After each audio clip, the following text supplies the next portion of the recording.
प्रयत्न केले त्यावेळेस अपघाताने गोरे आमदार झाले असं तुम्ही वक्तव्य केले त्यावेळेस तुम्ही गणितात आखली की गोरेंची मतं किती आणि राष्ट्रवादी काँग्रेसची मतं किती त्याच्यामध्ये तुम्ही शिवसेनेची कमी मतं दाखवली म्हणजे शिवसेनेला कुठे तुम्ही डावलताय नाही मतं मी कुठंच कमी दाखवलेली नाही आहेत लक्षात घ्या माझ्या कुठल्याही वक्तव्यात कोणाची मतं कमी आहेत असं मी कुठं बोललेलं नाही. त्यावेळेस तुम्ही म्हटलं की ज्यावेळेस दिलीप मोदीला पाण्यात आम्ही एकत्र आलो सर्वजण एकत्र आलो त्यावेळेस गोरेंची मतं आणि तुमची मतं म्हणजे तुम्ही सर्व नाही असं मी अजिबात बोललेलं नाही. गोरेंची मतं आणि माझी मतं एकत्र आली असं झालं मी असं अजिबात बोललेलं नाही. त्याच्या बोलण्यामध्ये माझा एवढाच उद्देश होता की आम्ही सगळे एकत्र आलो आणि त्यावेळेस आपल्याला आठवतंय की शिवसेनेकडे उमेदवारी मागणारा मी होतो.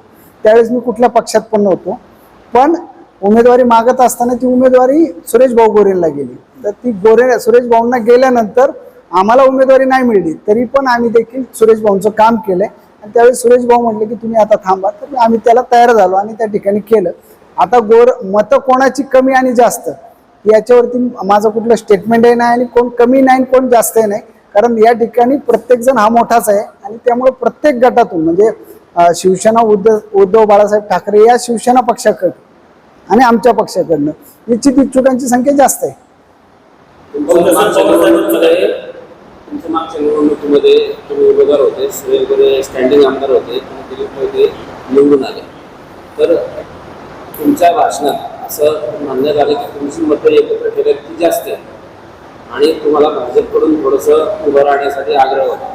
भाजप आणि शिवसेना त्यावेळेला युती असताना तुमची उमेदवारी होती तर शिवसेनेचा असा समज आहे त्यांच्या कार्यकर्त्यांचा त्यावेळेला जर तुम्ही उभे राहिलेले असेल तर परत शिवसेनेचा आमदार निवडून आला असेल. निश्चित एकदम बरोबर आहे. मी अपक्ष उमेदवार होतो पण मला तत्कालीन आमचे पालकमंत्री गिरीशजी बापट साहेब गणेश तात्या भेगडे आणि सन्मान्य बाळाभाऊ भेगडे ह्या सगळ्यांनी मला अपक्ष उभं राहण्यासाठी सांगितलं होतं आणि ती गोष्ट ज्यावेळेस मी पक्षाचा राजीनामा दिला आणि परत मला तालुका अध्यक्ष पक्षाची जबाबदारी द्यायला गणेश तात्या भेगडे ते सगळे माझ्या कार्यालयात आले त्यावेळेस म्हटलं पहिलं तुम्ही या गोष्टीचा खुलासा करा की मी का उभा राहिलोय. त्यावेळेस तर कुठली निवडणूक नव्हती कुठल्या गोष्टी नव्हत्या तर त्यावेळेस त्याचा खुलासा त्या ठिकाणी गणेश भेगडेंनी केला आणि त्या गणेश भेगडेंच्या खुलासाचा डीपी त्या ठिकाणी अनेक म्हणजे इन्स्टाला वगैरे बऱ्याच ठिकाणी शेअर्स आहे तो आपण पाहू शकता. शिवस्वराज्य यात्रेनंतर खऱ्या अर्थानं उद्धव गट दुखावला गेलाय सगळ्यांना तुमच्या शरद पवार गटाकडनं त्यांना काही समजूत काढण्याचा प्रयत्न केलाय काय नाही?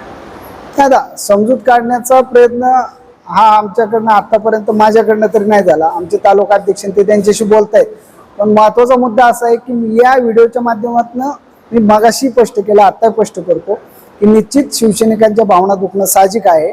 सुरेश भाऊ असतील त्यांचे समर्थक असतील त्यांचे कुटुंबीय असतील यांच्या भावना त्या ठिकाणी दुखणं साहजिक आहे. तर ते झालेलं जे विधान आहे माझं ते तर परत घेता येत नाही. एकदा मी काय बोललो आणि काय नाही ही सर्वसार्व ठरल. माझा उद्देश काय ही पण सर्वसार्व ठरल.